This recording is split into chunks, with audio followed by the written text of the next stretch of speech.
que ele não está mais no Brasil. Ele é pastor da igreja Fellowship, é isso? Isso, ele vai se apresentar melhor, porque eu sempre esqueço o nome da igreja, mas é uma igreja presbiteriana na cidade de Newark, New Jersey, Estados Unidos, vizinha a Nova York, e ele é irmão da nossa querida irmã Daíse, e toda a família Bernardes. Acho que tem uma boa parte dela aqui, eu estou vendo ali um ajuntamento ali no meio, não é? Vem a ser tio da Deisiane. E há 2 anos, exatamente há 2 anos, nós tivemos o privilégio de conhecê-lo pessoalmente. Talvez alguns se lembrem, um já se lembrou de cara, olhou para o pastor Renato e viu: você é o Renato, da época do clube bíblico, não é? Ali do pessoal do Betel.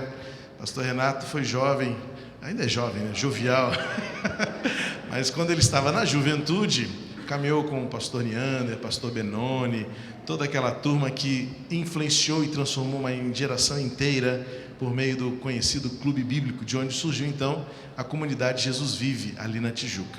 E há 2 anos eu estive lá com a família do pastor Renato. Ele me deu o privilégio, nunca tinha me ouvido, mas não sei se a família disse alguma coisa, ele, sem me conhecer, me deu o privilégio de pregar na igreja dele num domingo à noite, numa época de férias. E quando eu soube que ele estaria aqui, eu disse: Deisiane, diga ao seu tio que eu teria muita alegria em ouvi-lo aqui na igreja do Meia. E ele atendeu ao convite, e ele vai nos abençoar nesta noite com a palavra que Deus colocou em seu coração. Querido, seja bem-vindo mais uma vez. Apresente seus familiares, por favor, e veja quem está aí da sua turma. Eu fiz uma promessa que eu não os apresentaria, né? O pastor vai pegar. Além da Deisiane que está aqui, minha irmã Daíse, ali a Desirê, está ali meu irmão Ricardo com a Marinalva, a sua esposa, também meu irmão Ronaldo com a Eliane e também a Mariana. Esqueci de alguém?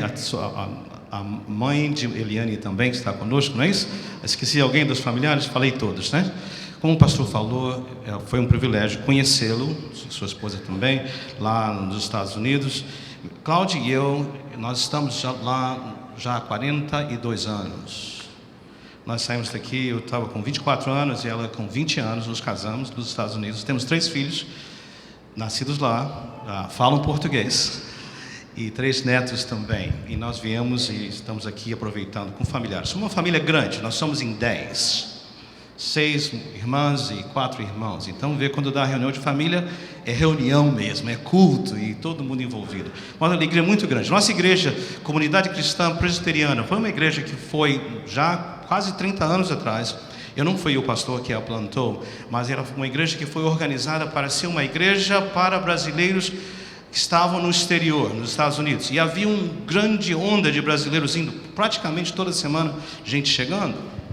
E essa igreja foi criada com esse intento de ser um lugar. Porém, pouco a pouco ficou óbvio que os brasileiros, que ainda temos uma porção, os brasileiros hoje em minoria, mas temos uma porção, eles estavam ali para trazer a boa nova do Senhor Jesus, não só a brasileiros no exterior, mas para a comunidade. Hoje, com muito orgulho que nós dizemos que a nossa igreja, a sua maioria são jovens e também pessoas que não têm o laço com o Brasil, pessoas que, ou filhos, segunda geração, que seja de pessoas que nasceram já no exterior, mas muita gente da comunidade. Nós temos uma quantidade de pessoas negras, negros americanos agora nos últimos 2 anos, que tem sido assim, impressionante e vai mudando. É missão. Nossa igreja ao todo, não somos mais que 300 pessoas, mas é uma dinâmica muito, nos alegra demais de estar fazendo parte disso.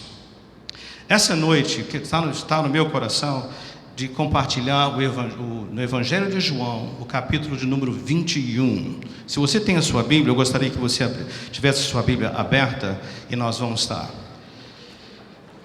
Escolhi um título chamado Segunda Chance, Oportunidade. Eu creio que essa palavra tem tudo a ver com pessoas.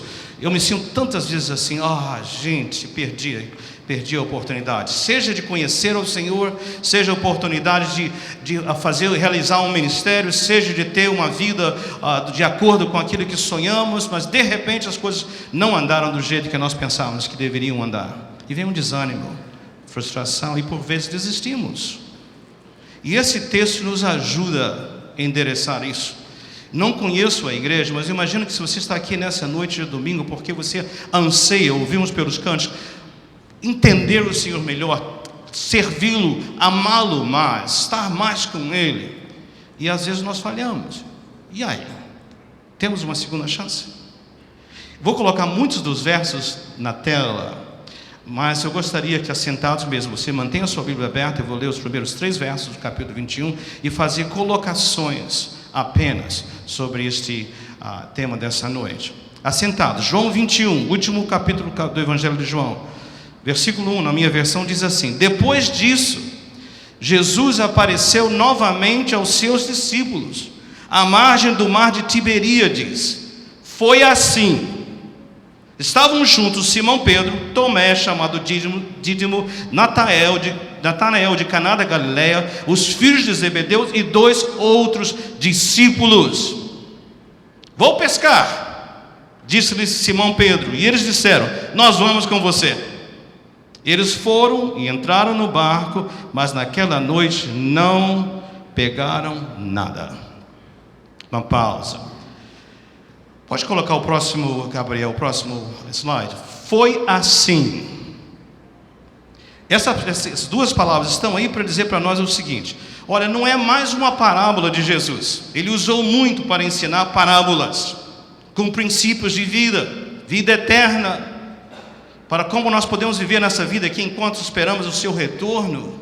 Mas nesse momento aqui, o autor, o Espírito Santo, usando o Evangelho de João, quer deixar bem claro: isso não é uma parábola, isso não é algo que apenas está aqui para te dar lições, princípios de vida. Isso é uma memória. Foi assim. É muito mais que uma lição, é um evento real, algo que aconteceu. Olha só, quantos discípulos estavam ali? 7 discípulos, eu já contei antes, né? 7 discípulos estavam presentes, e os nomes estavam fulano, beltrano, ciclano, havia muito claro. E diz assim: e eles estavam como 90 metros da praia, ali do lago. E quando trouxeram aquelas redes cheias de peixes, mais tarde você vai ver daqui a pouquinho, diz assim: eles pescaram 153 peixes grandes. Então você vê que é um evento, uma evidência de uma memória, algo que aconteceu. E este evento teve um profundo impacto na vida dos apóstolos, mas principalmente do apóstolo Pedro. E você vai ver um pouquinho mais. Eu creio que esse capítulo foi escrito para o apóstolo Pedro, mas também para você e para mim, para nós, hoje. O próximo, por favor, slide, Gabriel. Esse mesmo, volta, por favor, você já estava, ele está muito, volta um pouquinho. Esse capítulo foi escrito para que você soubesse, ouça, como Jesus lida com pessoas que falham com Ele. Acho que a igreja do meio é tão perfeita, pastor, ninguém falha aqui, né? Nunca ninguém fracassou. Mas se você conhecer alguém, tiver um amigo, um parente, uma pessoa conhecida, que já começou algo, até seguir ao Senhor Jesus, desejou segui-lo, ou talvez um ministério, e de repente desanimou, diga a eles que esse capítulo foi escrito para que você soubesse como que Jesus lida. Olha o nosso Jesus, como Ele lida com pessoas que falham com Ele. Neste caso, pessoas que o traem e pessoas que os desapontam. É uma mensagem de esperança. Quando eu leio esse capítulo, eu sempre falo assim lá no meu interior: obrigado, Pedro. Obrigado, Pedro. Porque todos nós temos um pouquinho de Pedro em nós, não temos? Todos nós, eu creio. Há momentos em nossas vidas que nós dissemos: dessa vez vai dar certo. Esse ministério vai dar certo. Essa seguir a Jesus, dessa vez vai dar certo. E aí nós tropeçamos. Obrigado, Pedro, por fazer isso. Mas por que o Pedro? Porque o Pedro é o mestre. É assim o ponto de referência para fracasso, para traição. Vamos rever. Não está aí no texto do capítulo 21, mas vamos rever. Quando Jesus foi preso, ou antes de ser preso e ser maltratado e torturado, muito machucado, depois eventualmente julgado, condenado e levado à sua crucificação, ele disse aos discípulos, mais uma vez: todos vocês irão me abandonar e eu ficarei só. Não eu, disse Pedro. Mesmo que todos, e ele apontou para os demais, né? Ainda que todos o abandonem, eu nunca o abandonarei. Nem que eu tenha que morrer, eu nunca vou deixá-lo, Jesus. Ah, Pedro, vocês se lembram?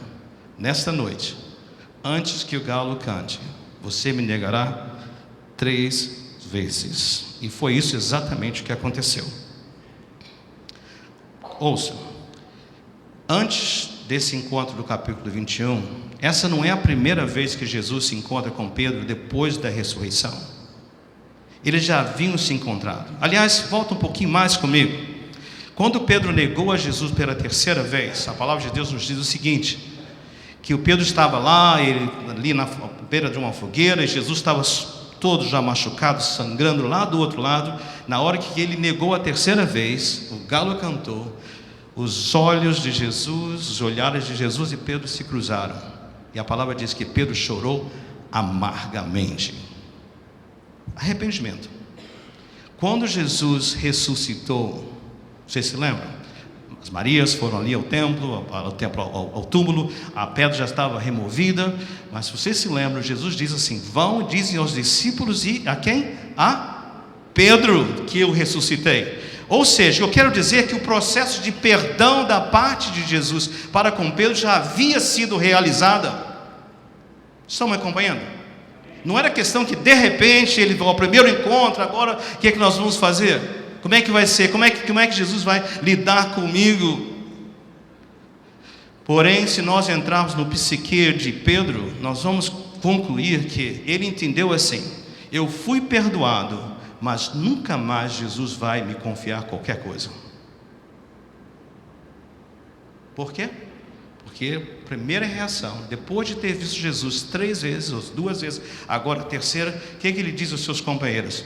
Vamos o quê? Vamos pescar. Agora, por que pescar?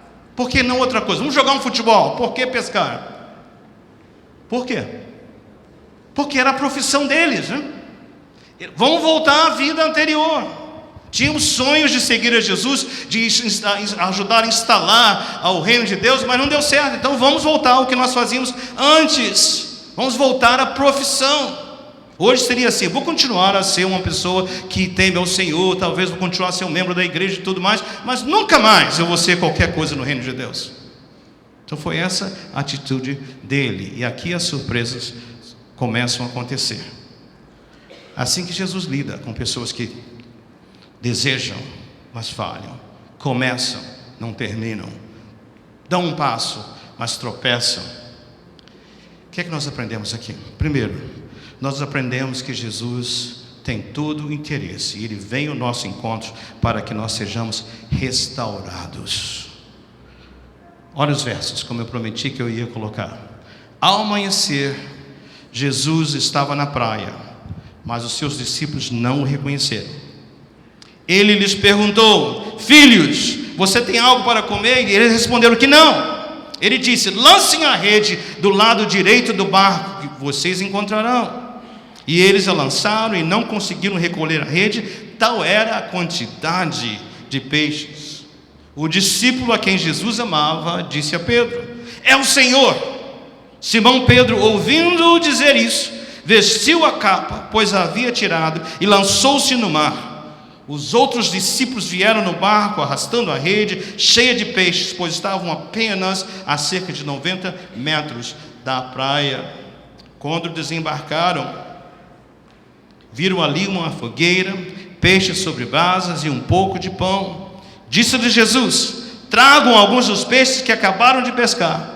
Simão Pedro entrou no barco e arrastou a rede para a praia. Ela estava cheia, tinha 153 grandes peixes. Embora houvesse tantos peixes, a rede não se rompeu. Jesus lhes disse, venham comer. Nenhum dos discípulos tinha coragem de lhe perguntar, quem és tu? Sabiam que era o Senhor. Jesus aproximou-se, tomou o pão e deu a eles, fazendo o mesmo com o peixe. Esta foi a 3ª vez que Jesus apareceu aos seus discípulos depois que ressuscitou dos mortos. Eu não sei o seu costume, nossa igreja é menor, então eu fico bem pertinho deles. Então a igreja conversa comigo quando eu estou pregando. Então eu vou fazer algumas perguntas a vocês. Pedro um dia foi chamado por Jesus para ser pescador de homens. Vocês se lembram disso?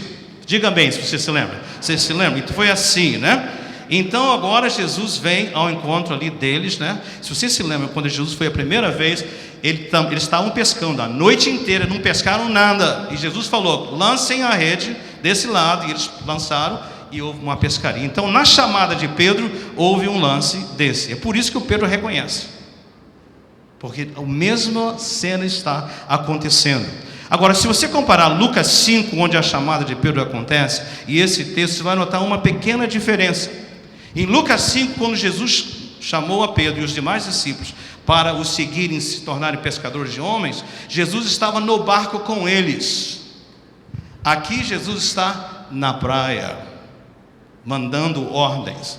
Olha só o que Jesus está dizendo para Pedro e para você e para mim. Antes de qualquer outro assunto: Pedro, eu vim à sua procura. Eu vim aqui hoje para procurá-lo. Eu vim ao seu encontro. Nós vamos tratar da questão da traição daqui a pouco, mas agora eu quero começar dizendo o seguinte, para que você entenda que o meu chamado, salvação, perdão dos pecados, ministério, seja o que for, é de graça, é por graça apenas, é porque Jesus fez, não pelo que eu faço, ou porque nós fazemos. Para você entender isso, Pedro, já estou restaurando você, com uma diferença. Lá no início, eu fui e mostrei a você o que fazer, eu estava no barco com vocês. Agora, Pedro, já estou fora porque eu estou confiando a você essa obra. Me acompanha? Ele ainda diz melhor: e o seu ministério vai ter grande sucesso. Por quê? 153 peixes grandes, era o máximo que eles podiam.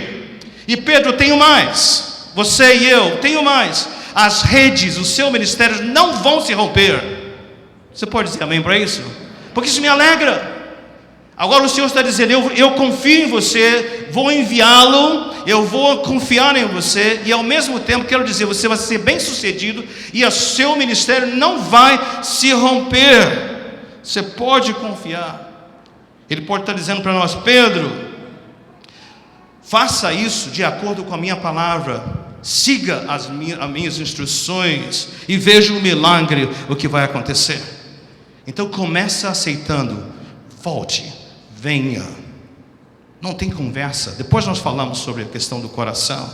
Eu creio que Jesus está chamando a você e a mim, talvez aqueles de nós que tropeçamos, que estamos desanimados, que pensamos, não tem jeito mais, falhei, mesmo que as pessoas não saibam, eu sei no meu interior. Ele está dizendo assim para nós: olha, eu venho para restaurá-lo, eu vim para abençoá-lo, eu vim não somente para perdoá-lo, mas para restaurá-los, para colocar você de volta no plano da vida que eu tenho para você. Levante-se, tenha coragem.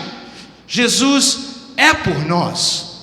Nós falamos, Deus é por nós, quem será contra nós? Então vem a ideia de que Deus está conosco, Ele vem à nossa procura. Então você vê, começa com restauração.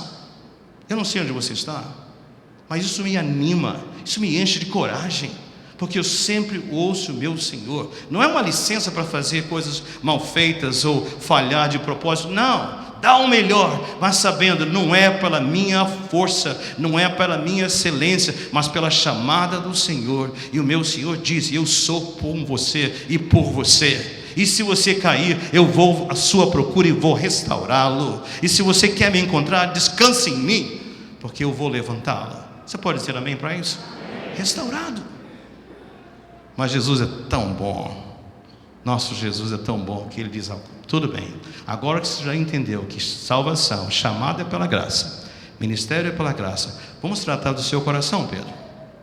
Próximos versos. Cirurgia de coração. Versículo 5. Depois de comerem, Jesus perguntou a Simão: Simão, filho de João, você me ama mais do que estes? Disse ele: sim, Senhor, tu sabes que te amo. Disse Jesus: cuide dos meus cordeiros. 6. Novamente Jesus disse: Simão, filho de João, você me ama? Ele respondeu: sim, Senhor, tu sabes que te amo.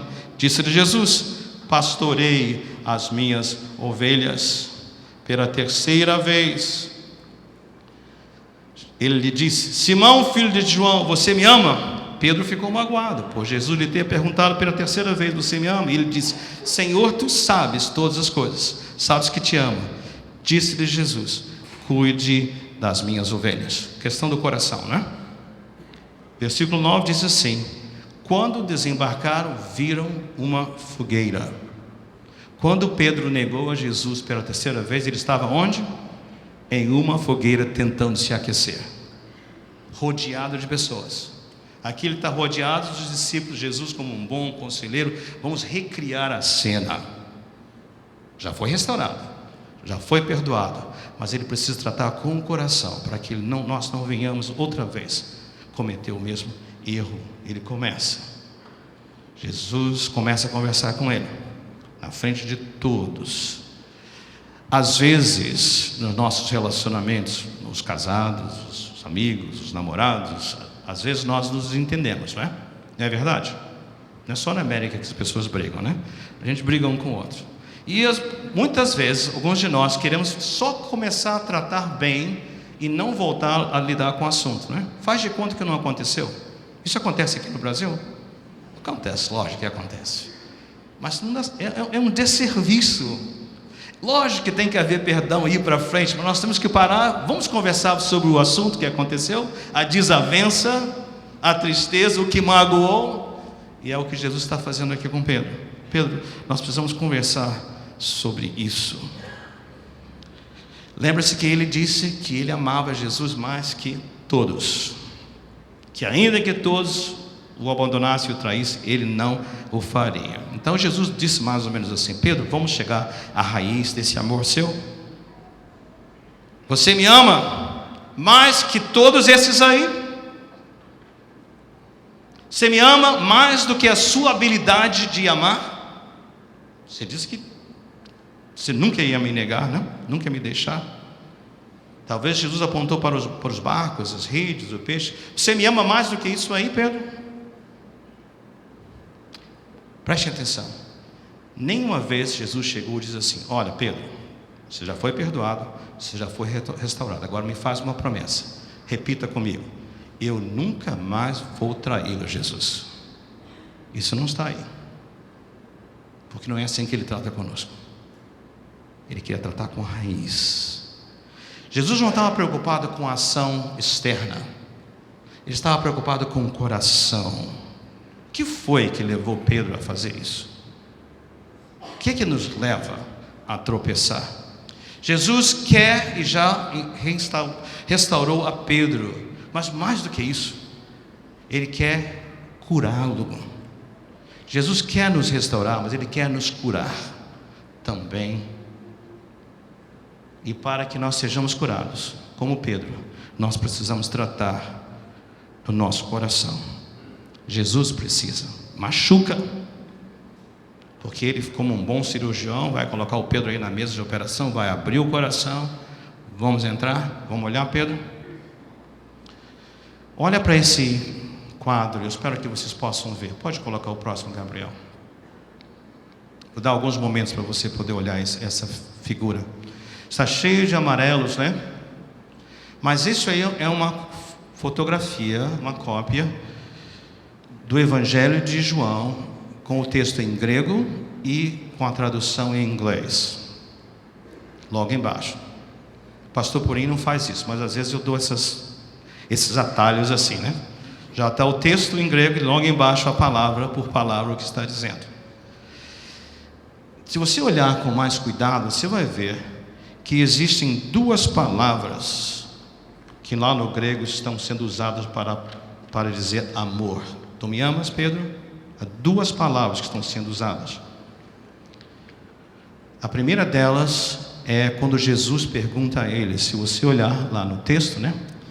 Primeiro que está em amarelo, agapas me, amor incondicional, agape. Pedro, seria a expansão, você me ama incondicionalmente?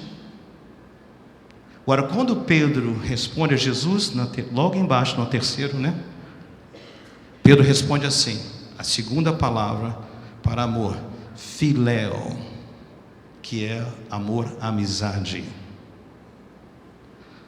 Filosofia, filo, amo, sabedoria.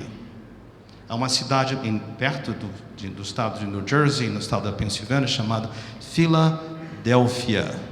Você já tem uma ideia, né? Adélfia, de irmandade, de irmãos, amigos, cidade da irmandade. Então você vê que o Pedro entende bem o grego aqui, né? Jesus pergunta, Pedro, você me ama incondicionalmente? Você agape em mim? E o Pedro responde, Jesus, eu estou fazendo um português ruim aqui, né? Filéu você. Segunda vez Jesus vai perguntar a ele, versículo 16, logo seguinte, Pedro, novamente ele vai usar a palavra, já está em azul, você agape-me? E o Pedro responde pela segunda vez, eu filéu você. Estão vendo aqui a tensão criando? Na terceira vez Jesus muda, e Pedro pergunta, filéu-me, não é filé não, ok? Filéu-me, Pedro, você é meu amigo? E aqui há um quebrantamento de Pedro, porque ele diz assim com todo o peso da sua alma, sim, Jesus. E as outras palavras ajudam a entender assim, o Senhor andou comigo, o Senhor me conhece, o Senhor que me conhece os bons momentos, me conhece os maus momentos, o Senhor sabe que eu sou apenas seu amigo. Eu estiquei um pouquinho aqui a exegese, só para dar ideia. Vocês notaram a entrega? Precisa haver aqui um momento de compreensão. Eu pensei que eu já estava no máximo, eu pensei que eu já estava seguro, eu pensei que meu chão já era firme, mas eu preciso dizer ao Senhor que eu apenas gosto do Senhor. Eu apenas. Então quando veio o aperto, lá foi embora. Porque o que Jesus queria criar nele e criar em você e em mim é muito mais que apenas ser amigo dele, mas que nós o amemos como ele nos ama, para que possamos seguir. Isso é arrependimento, isso é estar contrito, e a palavra de Deus diz, um coração contrito Deus nunca desprezará, nunca. E foi o que aconteceu com Pedro, ele desabou. Agora nós podemos. Alcoólatras anônimos, você sabe, ou reabilitação de drogas, 12 passos. Qual o primeiro passo? Admitir, eu sou um alcoólatra, eu sou um viciado em drogas. Para o crente, Senhor, eu sou apenas teu amigo, quero mais, sei que o Senhor tem mais para mim, mas eu preciso começar admitindo de onde eu estou.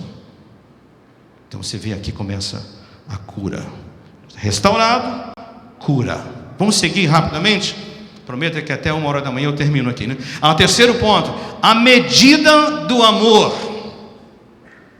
Como é que nós sabemos que amamos a Jesus? Como é que nós sabemos que o amor dele está em nós? De que maneira? Olha só o versículo que nós temos aí, o versículo que acabamos de ler, versículo 15. Simão, filho de João, você me ama mais do que esses? Disse ele, sim, Senhor, tu sabes que te amo. Disse Jesus, se você me ama, faça o que? Leiam. Cuide. Próximo verso, 16. Simão, filho de João, você me ama? Ele respondeu, sim, Senhor, tu sabes que te amo. Disse Jesus. Simão, 17, filho de João, você me ama? Senhor, tu sabes todas as coisas, sabes que te amo. Disse-lhe Jesus. Quando nós ficamos mais experimentados, né? Depois dos 40, 50 anos, há uma coisa aí chamada pressão alta. Já ouviram falar de pressão alta? E quem tem pressão alta não só tem que tomar remédio, mas tem que também ter a precaução de medir a pressão. Aliás, nós não tiramos a pressão, nós medimos a pressão. Se tirar a pressão, a gente morre, ok? Medir a pressão. Tem um aparelho, um instrumento que vem, nós sabemos se você está pressão alta ou pressão baixa ou normal. Para o amor, também existe um instrumento para medirmos. E Jesus está dando esse instrumento. E qual é o instrumento? Cuide das minhas ovelhas. Como é que nós sabemos que estamos amando Jesus? Quando nós estamos cuidando das ovelhas. Ovelhas, você já sabe, né? São o povo de Deus. Mais particular, pastores, líderes, crente, qualquer um de nós, pessoas que Deus coloca em nosso caminho. Pais, mães, avós, tios, amigos, pessoas que Deus coloca para o nosso cuidado. Ovelhas, no texto, na palavra de Deus, não são animais fortes. Constantemente precisam de cuidado e carinho. Constantemente ovelhas perdem seu caminho, se perdem. Ovelhas, vamos falar a verdade, às vezes elas nos irritam. Às vezes elas nos desencorajam.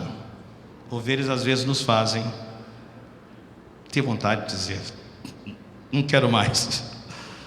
O que Jesus está dizendo é assim: você quer estar envolvido? Você quer me seguir? Você quer estar comigo? Você me ama? Vou lhe dar o instrumento para medir o seu amor.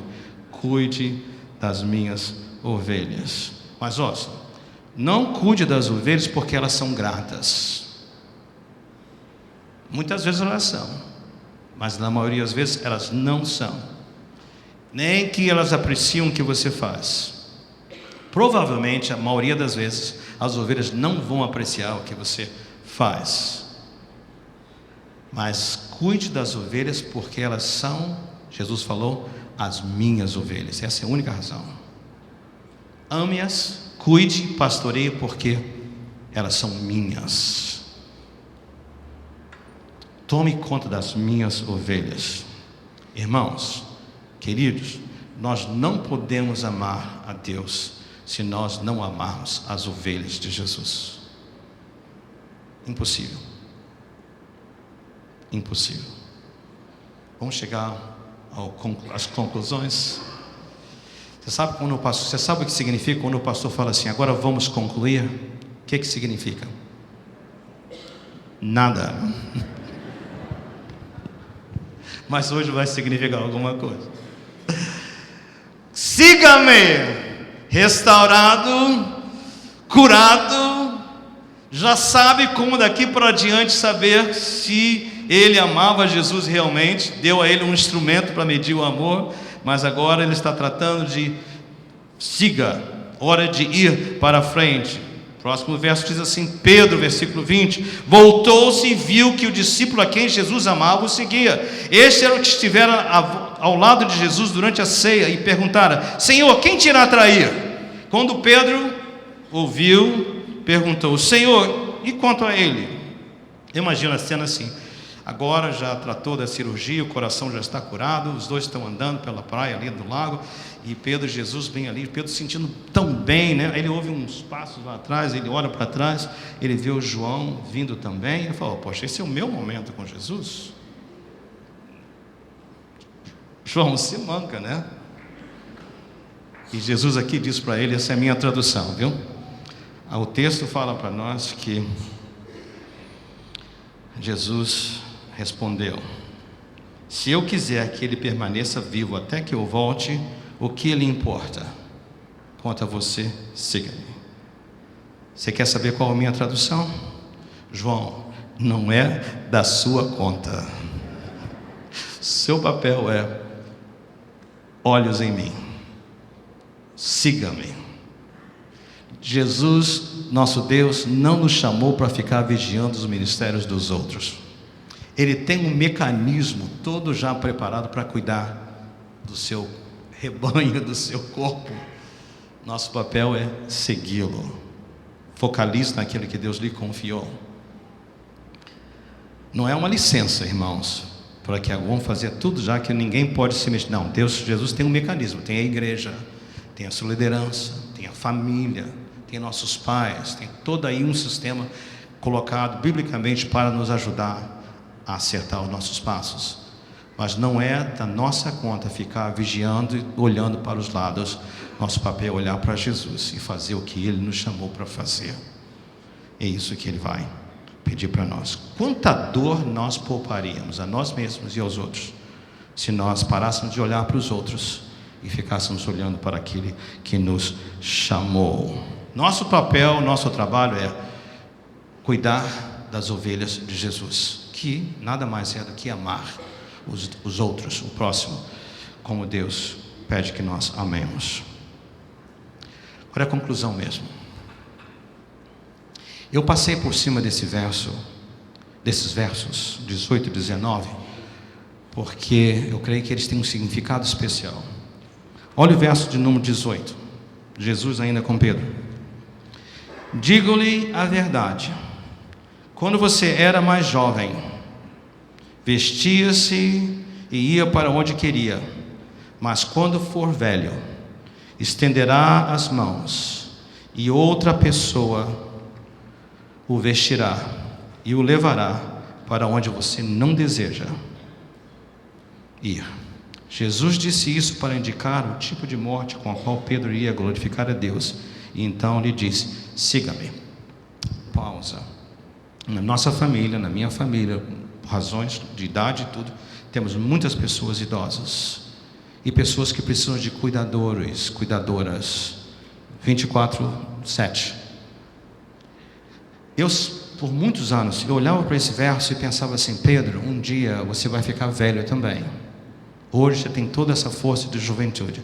Mas o próximo verso deixa bem claro que Jesus não estava falando sobre velhice, nem de precisar de cuidadoras. Para que você e eu entendamos a transformação que Ele operou na vida de Pedro e que operar na sua vida e minha. Antes, com toda sua força, toda a sua intensidade, Pedro falou: eu nunca o trairei. E o traiu. Nunca o deixarei, e o deixou. Nunca vou abandonar, e abandonou. Agora, nessa situação, ele estava dizendo, Jesus para ele, profeticamente: Pedro, por causa da restauração, por causa da cura do seu coração, porque os seus olhos estão fitos em mim, um dia você vai estar na mesma circunstância que você esteve quando me traiu. Mas dessa vez, Pedro, que Jesus está apontando profeticamente, dessa vez você não vai me negar. Como é que nós sabemos disso?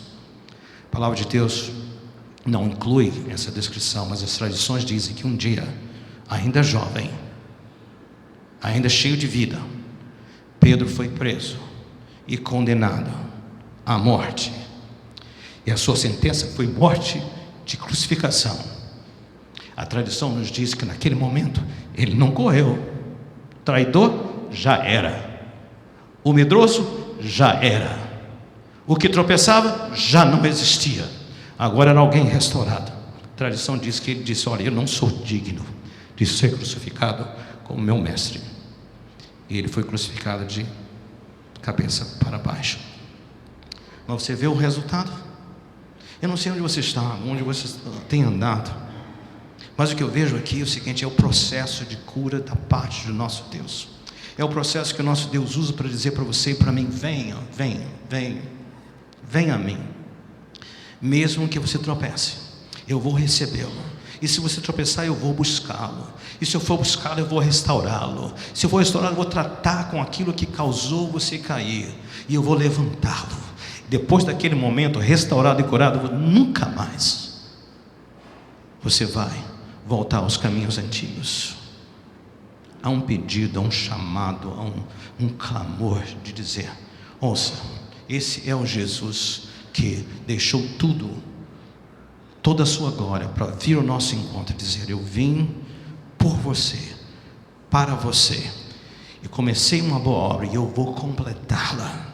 Eu vim não só para começar e dizer: oh, isso não serve. Não, eu vim para ficar com você. Até um dia que eu venha para levá-lo para estar para sempre comigo. Posso orar com vocês?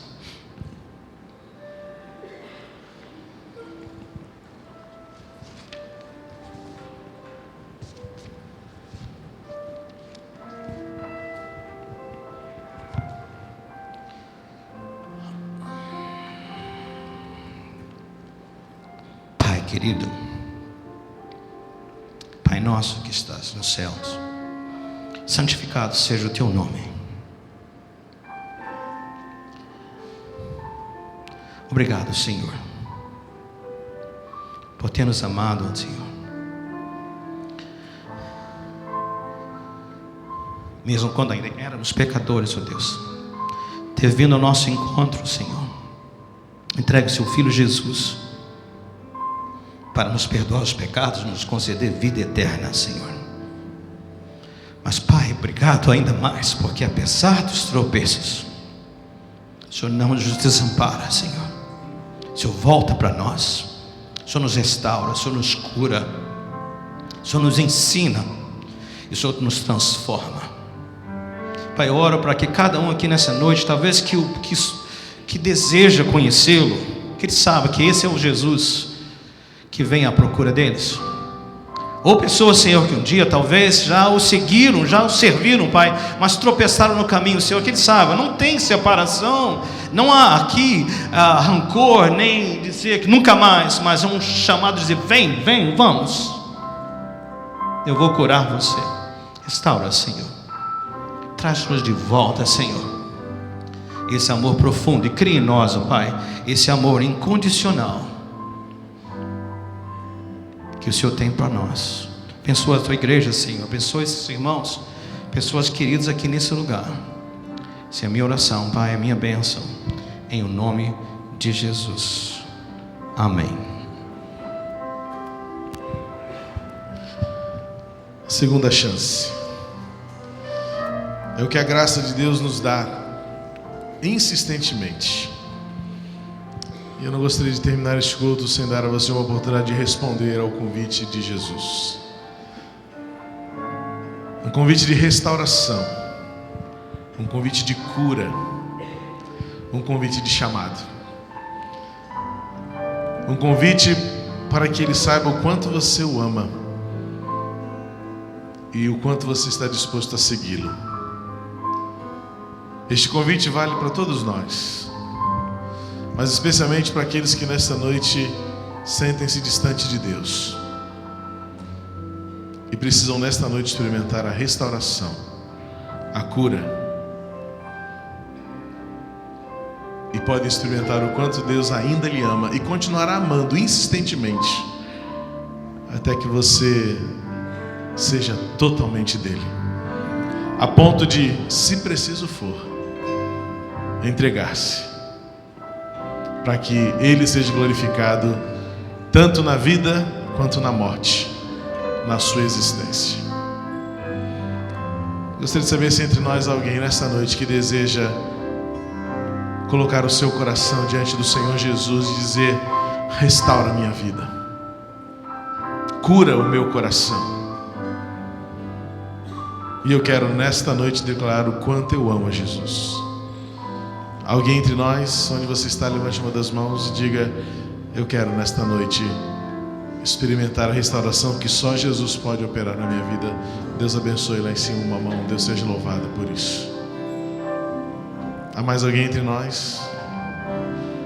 Eu quero experimentar a restauração que Deus pode fazer, eu quero a cura que o Senhor pode realizar, e eu quero declarar o quanto eu amo Jesus e o quanto eu quero segui-lo o restante da minha vida. Alguém entre nós? Deus seja louvado, Deus seja louvado. Amém. Glória a Deus por essas vidas. E agora você que, como eu, muitas vezes agimos voluntário e involuntariamente, algumas vezes inadvertidamente, outras teimosamente, nós frustramos, nós decepcionamos o nosso Senhor. E nesta noite você quer fazer um concerto com Deus e dizer: Pai, eu tenho, como Pedro, agido mal, eu tenho negado meu amor a Ti muitas vezes, porque eu insisto de forma teimosa e rebelde a fazer do meu jeito, por medo, por covardia, por frustração. Em nome de Jesus eu quero nesta noite, Senhor, que Jesus me abrace novamente, como fez com Pedro na beira daquela praia, e me restaure, me cure, e eu quero viver para a glória do Senhor Se nesta noite você, como eu, muitas vezes tem decepcionado Jesus, porque você, como eu, insistimos em fazer do nosso jeito, como diz a letra deste cântico, eu quero voltar àquele primeiro amor que eu tive um dia, aquela coragem, aquele ímpeto, mas eu falhei. E nesta noite eu quero voltar a Jesus e abraçá-lo de novo. Alguém entre nós, nessa situação onde você está, levante uma das mãos e diga: Deus seja louvado, Deus seja louvado, amém, glória a Deus. Por vidas que nesta noite estão dizendo: eu quero viver seguindo a Jesus, para mostrar o quão grande é o meu amor por Ele, é resposta ao imensurável amor dele por mim. Há mais alguém? Deus abençoe. Vidas queridas do meu coração, vidas preciosas para mim como pastor, que nesta noite estão dizendo: eu quero voltar ao primeiro amor, àquela paixão inicial, profunda, em resposta ao amor de Deus por mim. Vamos ficar de pé e vamos louvar o Senhor com este cântico, com esta oração. Eu gostaria de orar com você que levantou uma das suas mãos. Se você puder vir aqui à frente, eu quero abraçar você. E vamos orar juntos, porque o caminho é desafiador pela frente. Vamos seguir a Jesus. Vamos viver seguindo a Jesus. Vamos amar a Jesus até o fim. Onde você está, vem aqui à frente. Deixa eu dar um abraço em você enquanto nós louvamos esse cântico, adorando ao Senhor para a glória de Deus. Quero voltar ao início de tudo, encontrar-me contigo, Senhor.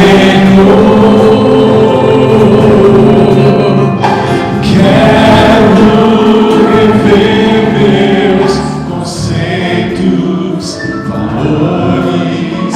Eu quero reconstruir.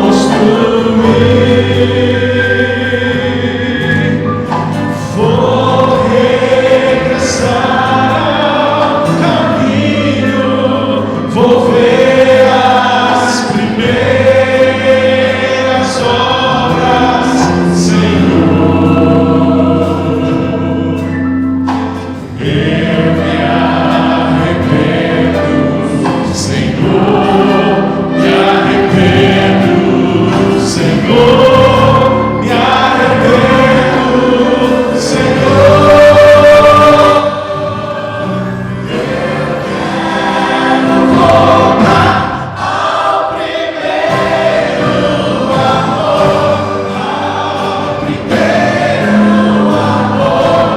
quero voltar a Deus. Eu quero voltar ao primeiro amor, ao primeiro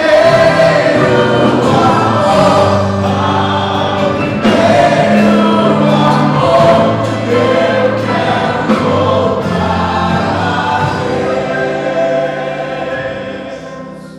A minha maior alegria é que o retorno é uma iniciativa do próprio Deus. É Ele que tomou a iniciativa de procurar Pedro. É Ele que teve a iniciativa de dizer para você: nesta noite eu estou aqui e quero você de volta comigo. Deus seja louvado. Pai querido, obrigado porque nesta noite nós louvamos o Teu nome, celebramos o Teu amor com cânticos felizes, alegres, mas também o nosso coração contrito reconhece que temos falhado e que nesta noite queremos refazer a nossa aliança, assim como o Senhor fizeste com Pedro naquele dia, na beira daquela praia. Pai querido, obrigado porque o Senhor é quem toma a iniciativa e nos traz de volta para si. Obrigado por essa palavra tão preciosa no nosso coração que o Teu servo nos trouxe, que tanto falou conosco, que tanto nos inspirou, nos renovou. E nós queremos mostrar a medida profunda do nosso amor por Ti, porque o Senhor nos restauraste, o Senhor nos curaste. E o que podemos fazer diante de tão grande obra na nossa vida? Seguir-te. E é o que nós queremos. E obrigado por essas vidas que estão aqui à frente, gente querida, amada no nosso coração, que renova contigo a aliança, o concerto de viver para honrar-te, para adorar-te, para tornar-te conhecido, para cuidarmos uns dos outros mutuamente e fazermos a Tua obra acontecer. Pai, que bom saber que o Senhor nos amas e que o Senhor ainda não terminaste conosco. E até que tudo termine, o Senhor estará conosco todos os dias, amando-nos, cuidando de nós, provendo, guardando-nos de todo o mal e incentivando-nos pelo Teu Espírito Santo a nunca desistir. E nós queremos ir até o fim, de tal maneira que seja na vida ou na morte, a nossa existência glorifique o Teu nome para sempre. E Senhor, agora que a Tua graça em Jesus Cristo, o Teu amor imensurável e o consolo, a direção e a coragem, poder do Teu Espírito para testemunhar, estejam conosco todos os dias, aqui ou por onde quer que formos, hoje e até que Cristo volte, para a glória dele sempre em nós. Amém e amém. Que Deus abençoe você. Dê um abraço forte quem está do seu lado. Um finalzinho de domingo abençoado e uma semana de festas e experiências com o Senhor Jesus. Até a próxima, por amor do nome de Jesus em nós.